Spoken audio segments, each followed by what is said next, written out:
Coucou, je m'appelle Curio et c'est plus fort que moi.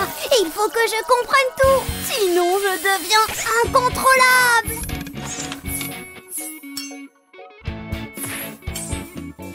Heureusement, je peux compter sur Noura. Avec elle, on trouve toujours les réponses à mes questions. Dis Noura, comment se forment les flocons de neige, hein? Pas de panique, Curio, je t'explique. Pour comprendre, il faut regarder un flocon de très près, car il est en fait constitué de nombreux cristaux de glace. Non, les cristaux de glace, ce sont de minuscules éléments d'eau glacée. On dirait de petites sculptures en forme d'étoiles, de colonnes ou de plaquettes. Joli, non? L'atelier de confection se situe au-dessus de nous, à l'intérieur d'un nuage. Ici, il y a tous les ingrédients nécessaires. Des poussières, de la vapeur d'eau et surtout, il faut qu'il fasse très froid ici, en dessous de 0 degré Celsius.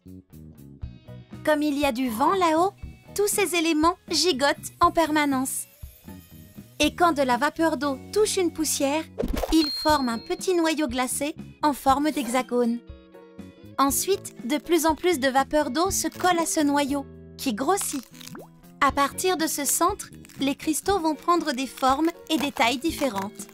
Ça dépend du froid et de l'humidité extérieure. Chacun est unique.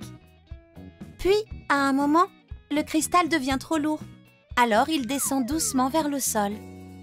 Sur son chemin, d'autres cristaux se collent à lui. C'est comme ça que se forme un flocon.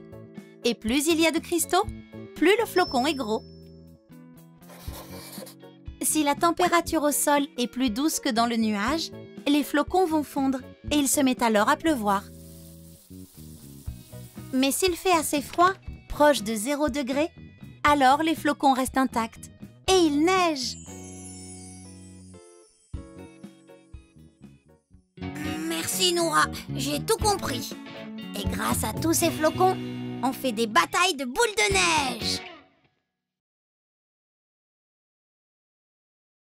Retrouve chaque mois les Curionautes dans ton magazine et sur curionautes.com.